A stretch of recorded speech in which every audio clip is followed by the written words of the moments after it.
자, 바가 세상 돌아가는 것도 알아야 되니까요. 지금 오늘 모처럼 월드 인사이드 한번 해보겠습니다. 자, 독일에서 지금 이 정당 지지율에서 독일을 위한 대안이라는 극우 정당이 최근 여론조사에서 18%로 기민기사, 그러니까 집권 기민기사당에 이어서 2등이 나왔습니다. 기민기사가 28, 독일을 위한 대안이 18, 그리고 3등이 17로 3인당입니다. 그러니까 독일을 위한 대안이 지난 총선을 할 때는 12.6%였는데 지금 18%의 지지율이 나오고 있다는 겁니다. 그래서 창당 5년 만에 최근에 치러진 지방선거에서 전국의 모든 주의회에 다 진입을 해버렸습니다. 그래서 이 독일에서 이민 문제가 최고의 이 걱정거리라는 28개국을 조사했는데 독일이 1등으로 나왔습니다. 그런데 이 독일을 위한 대안이라는 것은 지금 극우 정당이라고 우리가 이야기를 하지만은 도대체 뭘 지향하는가에 대해서 그 실체를 우리도 잘 완벽하게 모르고 있어요. 그럼 왜 그러냐 하니 그때마다 중점을 두는 부분을 바꾸는 카멜레온식 정당 전술을 쓴다는 겁니다. 자, 그래서 지금 독일에서 무시 못할 정당이 되어가고 있는데 이 모습은요, 히틀러가 독일 노동자당이라는 당에 들어갔다가 나중에 국가사회주의 독일 노동당이라고 나치라고 이름이 바뀐 그 정당에서 총리로 돼버리죠. 그래서 히틀러가 처음에 이 당은 당원이 뭐 몇백 명밖에 안 되는 이런 조그마한 반유대주의적인 정당이었습니다. 그게 1919년 9월 달에 한국에 이 3.1 운동이 있을 그때. 그런데 그가 2년 만에 그 당을 거의 장악해가지고 이름을 바꾸면서 당내에 당수가 되어버리고, 그로부터 그는 이제 1930년 9월 총선에서 18.3%를 득표해서 지금 아까 앞에 말한 지금 3등으로 전락한 3인당이 그때도 있었습니다. 그 3인당에 이어 2당이 되었고, 그러면서 연합 내각에 입각을 거절하고 나치는 이 독재 지배를 해 나가겠다라고 했고, 그리고 마침내 2년 뒤에 있었던 대통령 선거에서 36.8%로 득표해서나 힌덴부르크한테 패배했죠. 독일의 군부의 영웅이죠. 그런데 그 이후에 7월에 있었던 총선에서 37.3%를 당이 득표하면서 또 연립 내각에 이렇게 참가할 것을 거절했습니다. 이듬해 초에 독일에 지금 이 지배하는 정당이 없이 30%대에 득표한 정당과 여러 나머지 정당들이 막 서로 흩어져 있다 보니 독일의 정국이 혼란하니까 드디어 힌덴부르크가 히틀러를 수상으로 임명하면서 이제 집권을 하기 시작을 했고, 그때부터 일당 독재로 가서 34년에 힌덴부르크가 죽자 대통령 지위까지 겸하여 총통 및 수상이라고 이렇게 자리를 바꾸었습니다. 자, 지금 딱 독일을 위한 대안이라는 정당이 18.3%를 득표했던 1930년의 9월 총선과 비슷하다는 거죠. 그로부터 3년 뒤에 히틀러가 수상이 되고 4년 뒤에 총통이 됩니다. 18.3%를 득표해서 2당이 된. 그래서 지금 독일이 앞으로 선거 몇 번만 더 하면 이 독일을 위한 대안이라는 극우 정당이 한마디로 독일의 집권 정당이 되지 않겠느냐. 제 추세가 지금 그렇게 보여요. 그런데 이 당이 최근에 독일의 이 주요 국가 이슈를 주도하면서 정치판을 휘젓고 있는데, 지난달 10,000명이 넘게 모인 반난민 극우 시위를 주도했습니다. 지난해 총선 기간에 화제가 되었던 트윗 3억 5천만 개 중에서 가장 반응이 뜨거웠던 100개를 골라내니까 그 중에 51개가 이 독일을 위한 대안이라는 정당에 관련 내용이었다는 거죠. 그래서 이 AFD라 부르는 이 당의 총선기간 조회수는 이 정당보다도 5배가 많은 압도적 1위였다는 거예요. SNS를 거의 장악해 가고 있다는 겁니다. 그러니까 빅데이터를 장악해 가고 있다. 그래서 워낙 조직이 없고 인물이 없어서 지금 이 정도지, 앞으로 이 당이 독일의 일당이 되는 것은 제가 볼 땐 시간 문제다, 이렇게 보입니다. 그런데 이 AFD를 외국인 혐오 극우 정당으로만 인식하면 오산이라면서 영리하게 사회 문제를 파고드는 정치적인 카멜론 전략을 구사하고 있다고 말을 하고 있어요. 자, 2주 전에 이 지방의회 캠페인에서는 사회 정의를 외치기 시작했다는 거예요. 이제는 연금 혜택을 늘리는 지방의 의료 서비스를 확충하겠다라는 공약을 내세웠고, 집값과 월세 상승을 주요 이슈로 내세웠다는 거예요. 독일의 젊은 사람들이 월세 집값 문제에서 고생을 하고 또 이 의료 서비스 문제에서 고생을 하니까 그걸 이슈로 내걸었다는 거예요. 원래 이 독일의 극우 정당은 2013년에 처음 창당됐을 때는 반EU 신자유주의 노선을 내걸었습니다. EU가 한마디로 블록화하고 있다. 그래서 EU가 없는 신자유주의로 가자, 즉 글로벌주의로 가자, 이런 입장을 내세웠지요. 그랬는데 이제 난민이 유입될 때는 국가 정체성을 앞세워서, 민족 정체성을 앞세워서 반난민이라고 했고, 이제는 이 독일 경제가 좋지만은 이 양극화 문제 등이 심화되니까, 불평등 이슈가 뜨니까 사회 정의를 외치고 있다는 겁니다. 그래서 이 당은 이제 경제 프로그램을 사회 연대로 강화하는 쪽으로 입장을 바꾸고 창당 초반에 신자유주의를 없애려고 한다는 겁니다. 그래서 처음에는 반EU 신자유주의, 그 다음에는 난민 유입에 대한 반난민, 반이민, 그리고 국가 민족 정체성, 그리고 이제 불평등 이슈를 내걸고 있습니다. 그리고 사회 정의를 이야기를 하고 있어요. 제가 이 이야기를 장황하게 여기서 소개하는 거는요, 한국의 보수가 어디로 가야 되는가라는 부분에서요, 반공과 종북 척결을 외치지만은 반공과 종북 척결은 보수가 가져야 될 기본적인 베이스고, 그때마다 새로운 가치를 내세워야 문 정권을 타도하고 보수가 새롭게 정권을 가져갈 수 있다는 겁니다. 과연 독일을 위한 대안, 이 극우 정당, 처음에는 또라이 젊은이 몇 명 하는 것처럼 보였던 이 정당만큼 한국의 기성 보수 수십 년의 역사를 자랑하는 한국당이 그런 탄력성을 보일 수 있느냐? 지금 그런 부분을 못하면요, 보수가 희망이 없어요.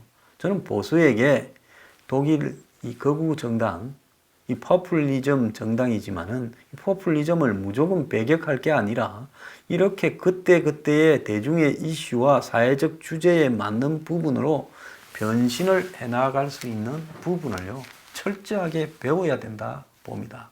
특히 지금 문 정권이 꼴보기 싫어서 지금 속이 부글부글 끓는 어르신들도요, 솔직히 주장의 변화를 받아들여야만이 문 정권을 빨리 보낼 수 있다는 걸 아셔야 된다. 그걸 말하고 싶습니다.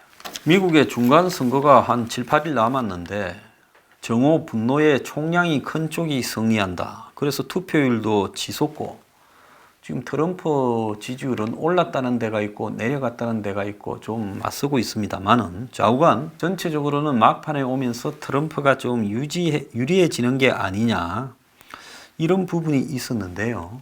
몇 가지 악재가 터지고 있습니다. 자, 유대인 교회에다가 백인 극우 반유대인주의자가 예배당에 난사를 해서 11명이 사망하고 몇 명이 총상을 입었지요. 또 이 이전에는 흑인 교회에다가 총을 쏘려다가 여의치 않자 근처에서 또 총을 쏴서 2명을 죽게 한 사건도 있었고요. 또 미국의 유명한 정치인 민주당 성향의 인물에게 폭발물 소포를 발송한 용의자가 체포되었는데 그는 또 극우주의자이자 트럼프의 열렬한 지지자였다라는 이야기도 나왔습니다.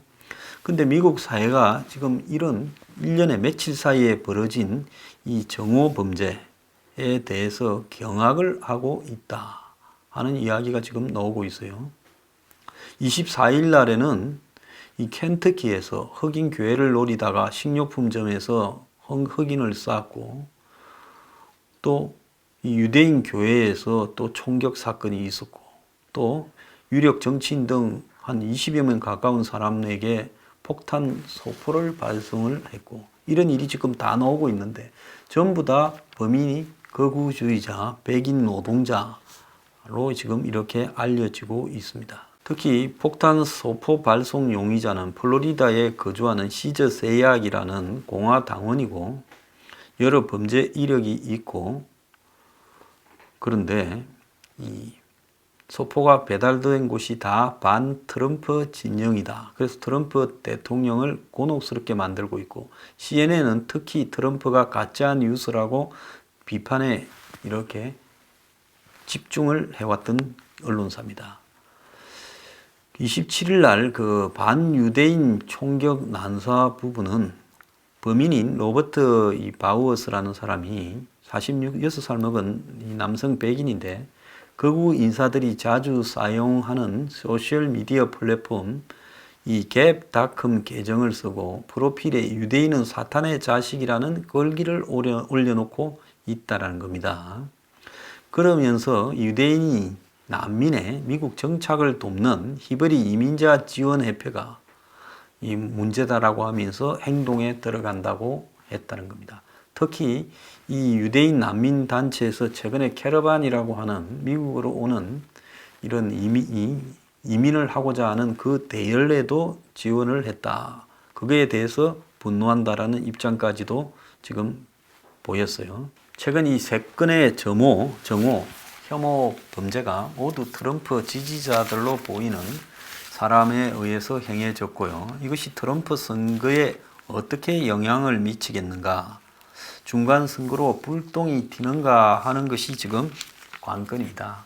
그런데 각자 자기 지지층을 직결시키고 있기 때문에 서로 상대 지지층에는 별로 영향을 미치지는 않겠지만 중간층이 이 부분을 보고 투표에 어떻게 반응을 하겠는가. 미국의 중간층은 별로 남지도 않았어요. 제가 볼 때 뭐 한 20%도 안 되는 중간층에 어떤 영향을 미치는가가 미국 선거의 중대한 관건이 될 거라고 보고 있습니다.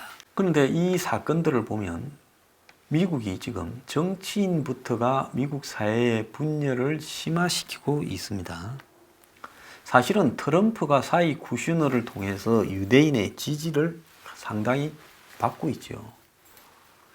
유대인은 민주당의 성향이 맞습니다. 왜냐하면 유대인 중에 월가에 있거나 또 IT를 하거나 연예계에 종사하거나 이런 사람들은 대부분 반 트럼프인데, 트럼프는 사이 쿠슈너를 통해 가지고 유대인을 위한 정책, 특히 뭐 지난번에 보면 예루살렘이 이스라엘의 수도다라고 그런 문제를 한다든가, 또 사우디하고 이스라엘을 연결시키거나 이란에 대해서 강하게 압박하는 거야.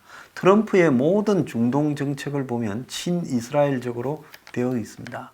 그래서 트럼프가 그 자체로 트럼프의 지지자들은 미국의 극우주의자들이고, 미국의 극우들은 백인 노동자 계층은 유대인들을 굉장히 혐오하는데, 또 트럼프의 실질적인 유대인 정책을 보면 역대 어느 대통령보다 가장 친이스라엘 정책을 펼치면서 자신의 지지층과 미국의 이스라엘 민족을 대하는 자세는 완전히 이렇게 다른 모양을 보이고 있어요. 미국에는 유대인 공공위원회라는 조직이 있어서 유대인들의 로비 역할을 하고 있는데, 이 단체가 미국의 총기협회보다 더 파워가 세서 미국에서 가장 힘이 있는 이런 로비 집단입니다. 뭐 미국의 퇴직 공무원 단체가 제일 힘이 있느냐, 이 단체가 제일 힘이 있느냐 하는데, 실질적으로는 이 단체가 이 돈과 배경 조직으로 보면 훨씬 힘이 있지요. 그래서 이런 어떤 이스라엘 공공위원회를 통해서, 유대인 공공위원회를 통해서 미국의 정치권에 굉장히 큰 영향력을 행사하고 있고, 트럼프는 이런 사실을 너무 잘 압니다. 미국에 사는 유대인이 이스라엘에 사는 유대인보다 훨씬 숫자가 많습니다. 그래서 어떻게 보면 세계에서 가장 유대인이 많이 사는 나라가 미국이에요. 그래서 미국 사회의 재계, 정치권, 문화계, 기업계에 유대인들이 꽉 잡고 있기 때문에 트럼프가 기업을 내서 뉴욕에서 유대인의 역할을 잘 알지요.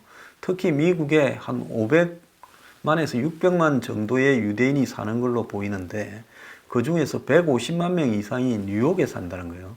그래서 뉴욕은 상층부가 유대인 사회라고 봐야 되는 겁니다. 우리가 영화에도 보면 뉴욕에 유대인 많은 거 나오잖아요. 그래서 이 미국의 뉴욕에서 부동산 사업을 했던 트럼프는 유대인의 파워가 얼마나 큰가 알기 때문에 자신의 사의로 이 쿠슈너 유대인 출신을 받아들여서 친유대인 정책을 하고 있는데 트럼프가 이민 난민 문제에서 굉장히 강경하게 나가면서 이 분열을 좀 부추겨서 재미를 좀 봤지요. 그런데 이 트럼프의 과격 지지자들이 사실은 트럼프가 깊숙하게 연결되어 있는 유대인 사회를 겨냥을 해서 이 정오 테러를 일으켰다. 참 묘한 일이라고 봅니다. 자, 아베가 최근에 독자 외교를 열심히 벌이고 있어요. 미국과 손을 잡고 가는 미국의 똘마니 외교를 하다가 최근에 아베가 북한과 이렇게 미국이 만나는 과정에서 자신이 철저하게 소외되고 좀 바보가 되었다 생각을 하고는 그 뒤부터는 중국의 시진핑을 만나러 가고 또 시진핑과 만난 지 이틀 만에 모디 인도 총리를 별장으로 처음으로 불러가 외국 정상 중에는 인도와의 관계 개선을 하고 인도와의 경제적 협조 또 철도 건설 지원 같은 선물도 잔뜩 안겼습니다. 이제 아베는 한 번 당하고 두 번은 당하지 않겠다. 내 트럼프한테 한번 바보 됐으면 좋겠지. 이제는 중국이고 인도고 나도 내 하고 싶은 대로 만나고 싶은 사람 다 만나고 또 트럼프가 아쉬운 쪽은 내가 만나서 힘을 넓히고 이런 쪽으로 가겠다라고 지금 보이고 있습니다. 자, 이거는 뭐 일본을 위해서는 잘 하는 일이라고 보고 있습니다.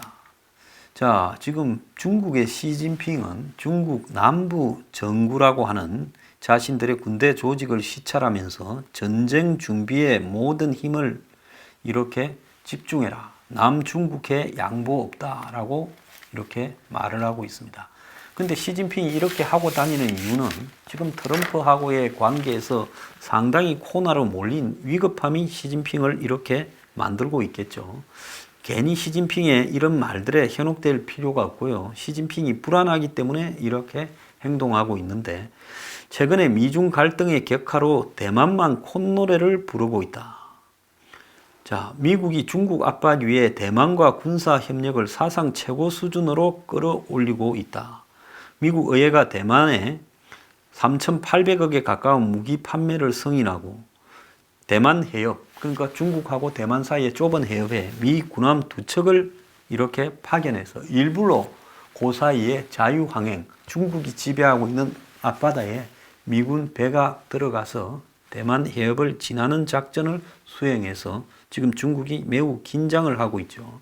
과거에는 하나의 중국 정책을 존중한다면서 미국이 중국을 이렇게 자극하지 않았는데 이제 중국과 무역 전쟁을 벌이면서 대만을 고립시키고 또 대만을 머지않아 군사적으로 점령을 하려고 시도하고 있는 중국에 대해 미국이 지금 대만을 적극 지원하는 쪽으로 나섰습니다. 특히 대만은 지금 독립농자인 차이잉원 여자 총통이 지금 들어서서 중국이 신경을 쓰고 있죠. 대만의 국민당 정권은 이 하나의 중국 정책을 유지해서 친중적인 입장을 보인다면 대만의 민진당 출신 독립농자 차이잉원은 중국은 중국이고 대만은 대만대로 다른 나라로 독립해서 살자라는 거죠. 자, 이런 상황 속에서 미국이 중국을 이제는 경쟁자로 여기면서 압박하니까 대만의 가치가 높아지고 있고 미국과 대만 간에 지금 이 관계가 급진전되고 있으며 사실상 대사관 역할을 하는 주 대만 미국 협회를 수도 타이페이에 정식으로 또 출범을 시켰다고 합니다. 이제 준 대사관으로 인정을 하고 있는 거죠. 지금까지 대만은 미국 군함이 대만 해협에서 작전을 하면 중국이 자극받을까봐 감췄는데 이제는 공공연하게 입장을 발표하고 있습니다. 자, 대만은 시류를 잘 따라서 활용을 하고 있는 것 같고요. 한국은 시류에 뒤처지면서 중국과 미국 사이에서 양쪽에 다 얻어맞는 바보가 되어가고 있습니다.